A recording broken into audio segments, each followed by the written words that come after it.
क्या उसमें ना हंसी आती है सही में। चार लोग है क्या? मतलब ऐसी होगी कॉमेडी तो बस ठीक है।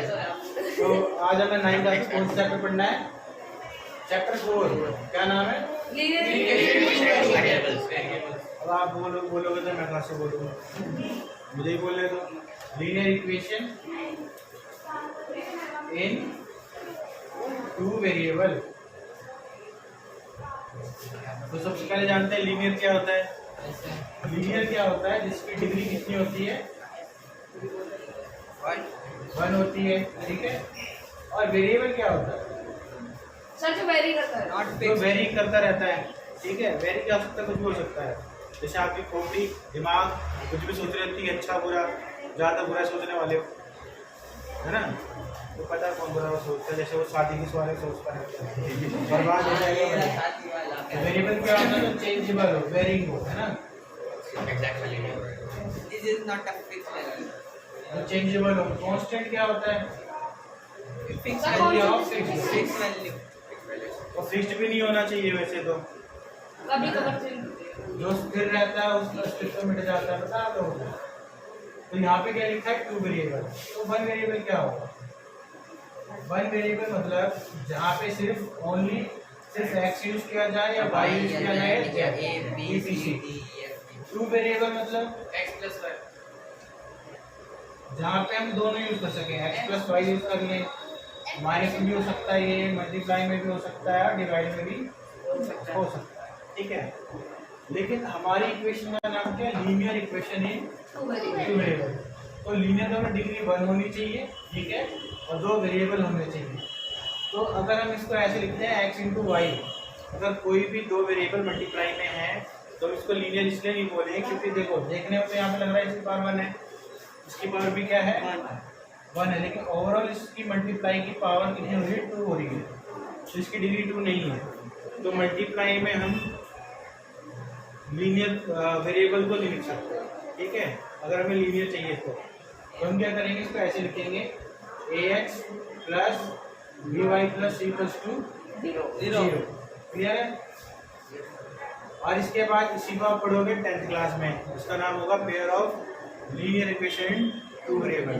तो वहाँ पे 2 ऐसा ही एक और इक्वेशन बन जाएगा, ठीक है। तो हमें आधा समझना है यहाँ पर, आधा समझना है 10th क्लास में। फिर क्या होता है? ये होने के बाद सबसे पहले देखो ये इक्वेशन, तो देखो इसमें वेरिएबल क्या हो गया? x और y वेरिएबल हो गया। इसकी पावर देखो, पावर क्या है यहाँ पे? 1। इसकी पावर कितनी है? 1। और यहाँ पे हमारे a b c ये क्या हमारे रियल नंबर है? क्या है? रियल नंबर, ठीक है। रियल नंबर पता है ना, हमने हमारे चैप्टर पढ़ा था। रियल नंबर में क्या क्या आता है? रैशनल, इरेशनल, सिर्फ कॉम्प्लेक्स नंबर को छोड़ दो, है ना। अब उसके बाद हमें करना है क्या इस चैप्टर में? हमारे पास 3 कंडीशन हो सकती है। या तो कंपेयर करना हो सकता है, हमें कंपेयर करके हमें a की वैल्यू, b की वैल्यू या c की वैल्यू निकालनी हो सकती है। या हमें कहा जा सकता है कि इसके सॉल्यूशन निकालो, या हो सकता है कि क्या बनाओ? ग्राफ बनाओ। ये 3 ही है, आपको चाहिए ग्राफ तो काटा नहीं, ठीक है। अब कंपेयर कैसे करना है? पहले कंपेयर करना सीख लेते हैं, फिर सॉल्यूशन सीखेंगे। कंपेयर क्या है? जैसे हमें पता है कि हमारी इक्वेशन है, मैं कोई भी इक्वेशन दे दे हमें, जैसे इक्वेशन दे दी हमें 2x plus 3y plus 5 equals to 0। तो हमें क्या करना है? इसमें कंपेयर करके a b c की निकालनी है। तो आप खुद देखो यहाँ पे फिक्स क्या हो रहा है? x फिक्स हो गया, सामने देखो x फिक्स हो गया, चेंज क्या हुआ? a से क्या बन गया? 2। तो मतलब a की वैल्यू क्या हुई? 2। अगर कोई ऐसे नहीं कर सकता तो क्या करें? ऐसे कर ले, ax बराबर क्या लिख ले? 2x। तो x कट गया, देख ले कितनी आ गई? ऐसे भी निकल सकती है। यहाँ पे कितनी वैल्यू आएगी? b की 3 और यहाँ c की 5। तो ऐसे हमने a b c कंपेयर वाला पार्ट कर लिया। अब बुक का एक क्वेश्चन क्या हमारा? x minus y by 5 plus 6, शायद ऐसे ही कुछ। x अब यहाँ पे हमें वैल्यू निकालनी है, कैसे निकालेंगे? तो उसको भी इससे कंपेयर कर रहे हैं, x plus b y plus equals to 0 से। x सेम है, अब x यहाँ 0 नहीं है, इसका मतलब कि यहाँ पे क्या मल्टीप्लाई है? 1 है। तो हम यहाँ पे 1 ले लेते हैं। तो a की वैल्यू क्या होगी यहाँ पे हमारी? 1। नीचे आ रहा है भाई, आ रहा नीचे है, आ रहा है ना, आ रहा है, पूरा। आ रहा है दिमाग में, बुद्धि तो है नहीं। बी की वैल्यू क्या है? सर 1 बाय -1/5 -1/5 इसमें क्या करते हो मैक्सिमम, कुछ बच्चे ऐसे क्या करेंगे उसको ऐसे लिख देंगे -5/5। क्यों लिखेंगे भाई? ये नहीं होगा, क्यों? आप सही से देखो, हमें y जो सेम है उसको तो हटा देना होता है। जब y से y हट गया तो क्या बचा ऊपर? कुछ नहीं बचा, तो 1 बचा। आंसर क्या होगा? -1/5। और c की वैल्यू 6। क्लियर है? यस सर 4.1 में सारे क्वेश्चन हो सकते हैं। हाँ यस सर कुछ एक क्वेश्चन और ऐसे हैं एक दो, जैसे कि मान लो ऐसे आ जाए 3x = 6, क्या आ जाए? 3x = 6। तो क्या करेंगे? इस 6 को हम इक्वल के इधर ले आएंगे, 3/3 तो आंसर क्या होगा? 3x - 6 = 0। अब इसमें कंपेयर करो, इसमें देखोगे तो y वैल्यू नहीं है, सर 0 ले दिख रहा है y नहीं है। इसका मतलब क्या हुआ? 3x + 0y होगा और -6 = 0 जो नहीं उसके साथ मल्टीप्लाई 0 होगा। अब कंपेयर करो, a की वैल्यू कितनी होगी? 3 b की 0 0 और c की -6 -6 हो गया सर। तो इसका क्या है? हमारा 4.1 कंप्लीट हो जाएगी इससे, ठीक है? तो भी करना बाद में, मिटा दो इतना, यस सर नीचे नीचे मिटाना है, आगे क्या मिटा। तो हमने कंपेयर करना सीख लिया भाई, मिटा दो कंपेयर भी। अब रह गया सॉल्यूशन। सॉल्यूशन की बात करते हैं। सॉल्यूशन क्या है? तो हमारी मेन इक्वेशन है ax + by + c = 0। अभी x और y की वैल्यू जो हम निकालते हैं, किसकी वैल्यू? x और y x और y की वैल्यू जो हम फाइंड आउट करते हैं, इसी को क्या बोलते हैं? हम सॉल्यूशन बोलते हैं, ठीक है? अब फाइंड आउट कैसे करेंगे? तो सबसे पहले तो कोई भी इक्वेशन ले लेते हैं, जैसे कि x + y = 4, ये हो गया। इसका सॉल्यूशन कैसे आएगा? x अब यहाँ पे कोई दूसरी इक्वेशन तब तो हम एक दूसरे सब्स्टिट्यूट एलिमिनेशन करेंगे, जो पढ़ाएंगे आप लोगों ने ऐसे ही 9th क्लास में आएंगे। तो हम यहाँ क्या करेंगे? यहाँ क्या करेंगे? अपनी मर्जी से कोई भी एक वेरिएबल की वैल्यू अपने आप से पुट करेंगे। अगर हमने मान लो हमें x अच्छा लगा तो x ले लेंगे, और x के लिए अपनी मर्जी से पुट करते रहो जो मन करे, पर पुट ऐसी वैल्यू करो जिससे कि आंसर उसका क्या है? इंटीजर में। इंटीजर जानते हो ना? Yes, sir. इसमें प्लस और माइनस की वैल्यू होती है, पॉइंट में, फ्रैक्शन में नहीं होती नहीं होती। क्लियर है? अब यहाँ पे हम मान सकते हैं यहाँ पे कि भाई x की वैल्यू क्या है? 0। तो हम यहाँ x क्या पुट करेंगे? 0 + y = 4। तो y की वैल्यू कितनी आई? 4 यही क्या है? x 0 पे y कितना आया? 4। यही क्या हो गया हमारा फर्स्ट सॉल्यूशन हो गया, हाँ ठीक है? सेकंड सॉल्यूशन क्या होगा? अब इसी में क्या करेंगे? x की वैल्यू क्या ले लेंगे? 1। 1 जब हमारा x की वैल्यू 1 होगा तो क्या होगा? 1 + y = 4। तो प्लस में आ जाएगा तो क्या हो जाएगा? माइनस कितना आएगा? 3। तो x 1 + y कितना आया? ये हो गया हमारा सेकंड सॉल्यूशन। तो सॉल्यूशन समझ में कैसे निकालते हैं? यस सर x और y की जब वैल्यू निकल जाती है उसे कहते हैं फर्स्ट सॉल्यूशन, सेकंड सॉल्यूशन, ठीक है? वैसे हम इतने, अब खुद सोचो कितनी वैल्यू पुट कर सकते हैं? इन्फिनिट अनलिमिटेड, कितनी भी सोच सकते हो, है ना? y की भी सोच सकते हो। हम यहाँ पे दोनों की वैल्यू पुट कर सकते हैं, x की भी और y, पर एक टाइम पे एक ही की पुट करनी है, ध्यान रखना है, ठीक है? अब इसके बाद क्या करेंगे? इसके बाद हो सकता है ग्राफ बनाना।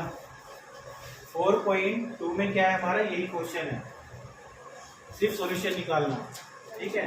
पहला क्वेश्चन पूछा है कि कोई भी इक्वेशन दे रखी है y = 3x + 5, फिर पूछ रहे हैं इसके सॉल्यूशन कितने होंगे? तो कितने सॉल्यूशन होंगे? इन्फिनिटी, क्योंकि हम x की वैल्यू कितनी भी पुट कर सकते हैं, है ना? ज़्यादा गिनती नहीं आती हमें, आती गिनती नहीं आती, तक आती है मुझे भी नहीं आती, टाइम नहीं है ना, हाँ? इसके बाद क्या? उसके बाद है इसमें सॉल्यूशन निकालना, 4 सॉल्यूशन निकालना, 4 सॉल्यूशन निकाल लेना। उसके बाद है चेक करना कि सॉल्यूशन जो है उस इक्वेशन का है भी या नहीं है। तो जैसे हम एक क्वेश्चन मान लेते हैं कि y = 3x + 5 है, और हमसे बोल रहे हैं भाई चेक करो कि 1 और 8 इसका सॉल्यूशन है या नहीं। तो आप लोगों को पता है कि पहली वैल्यू कौन सी होती है? x की, पीछे क्या होती है? y की। ये दोनों वैल्यू क्या करेंगे? इसके अंदर पुट करेंगे। पुट करने के बाद अगर LHS और RHS इक्वल आ जाए तो मतलब ये सॉल्यूशन जो है इसका सॉल्यूशन, इक्वेशन का सॉल्यूशन होगा। हम पुट करके देखते हैं a 3 into 1 plus 5 5 equal to 8. 3 बन जाए कितना होता है 8 तो क्या होगा 8 इक्वल 8 तो मतलब LHS इक्वल हो गया RHS तो हम कहेंगे ये क्या हमारा सॉल्यूशन है इस इक्वेशन खत्म। तो दूसरे वाले खूब सारे हमारे सॉल्यूशन दे रखे हैं, सारी वैल्यू की करके पुट करके आपको देखना है, ठीक है। इसके बाद और क्वेश्चन क्या हो सकता है, आपको कोई भी इक्वेशन दे देगा, उसमें बोलेगा कि ये इसका सॉल्यूशन है, उसमें से आप के की अल्फा की सबकी वैल्यू निकालो। मतलब ये एक क्वेश्चन है 3.2 का 4.2 का 2x प्लस 3y इक्वल के, जहाँ पे के की वैल्यू कितनी है बता जरा। सर के की वैल्यू अरे नहीं x और y की। x और y की सर Two x और की one. तो 2 और 1 है ये है। x की तो 2 है। हाँ सर ठीक है, अब इसमें हमें पता ही पहले हमें के की वैल्यू निकालनी है, इसमें किसकी वैल्यू निकालनी है के की तो हमें पता है कि आगे x की वैल्यू थी, पीछे y की वैल्यू, दोनों वैल्यू क्या करेंगे पुट कर देंगे। क्यों? क्योंकि ये इसका क्या सॉल्यूशन है, तो पुट कर देंगे तो क्या होगा 2 into 2 plus 3 into 1 equals to k, तो 4 plus 3 कितना हो गया हमारा k equals 7, 7 वैल्यू निकल गई। तो हम वैल्यू भी फाइंड आउट कर सकते हैं अगर सॉल्यूशन दिया गया है तो, ठीक है।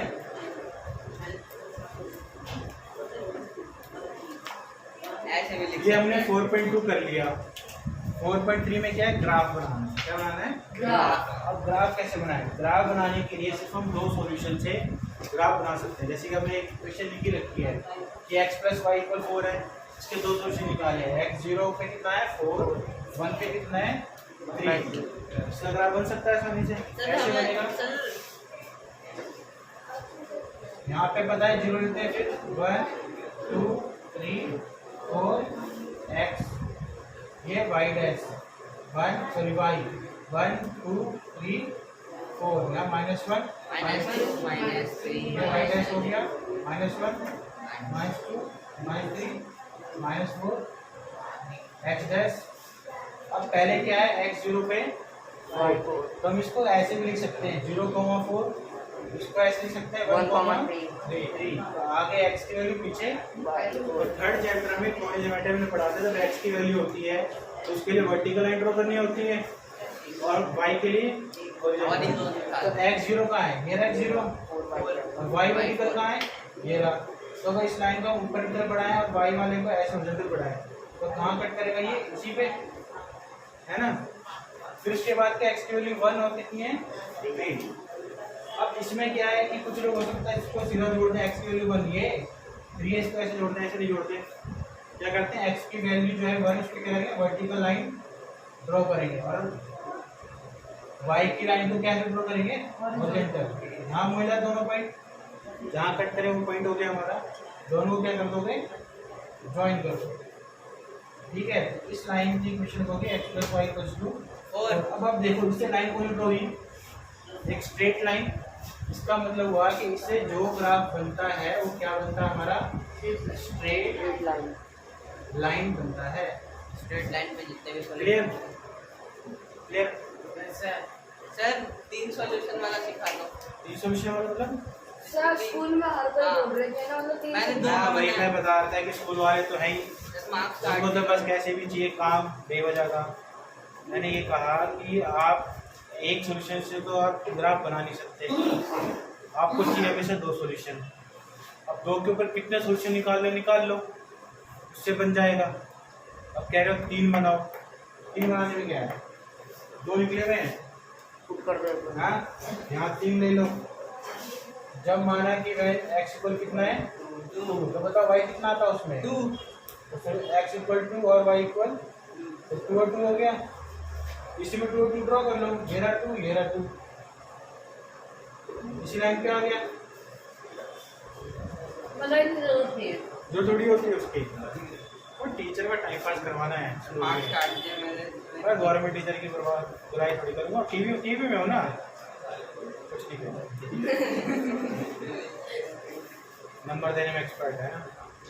अरे अपनी थोड़ी मुस्कुराती फोटो अपनी तब्दील कर लो जरा। अरे सामने कैमरा दबा मेरे पेन गिर गया है यार, मुझे ही करना पड़ेगा। लाओ। सारा कर दिया कोई कमेंट आप लोगों का कुछ और पूछना है? होशियार लोगों, ये देखो छुप रहा है ये नालायक। नहीं, इनकी शक्ल अच्छी नहीं लग रही। अरे कहाँ गया? कुछ कहना है बच्चों? मोहसिन दिख नहीं रहा है। कॉम्प्लेन पियो यार, नहीं पीना। और दीपक सब ठीक? तो आज की क्लास और करें? 15 मिनट में चैप्टर ख़त्म हो गया, और क्या चाहिए? 15 मिनट ही लगे ना? Yes sir. तो अब क्या करें? ओवर। क्वेश्चन देता हूँ। क्वेश्चन करो NCERT के, बस ख़त्म। नेक्स्ट क्लास में चैप्टर ये और पूरा ख़त्म कर लेंगे, ठीक है? रखता हूँ।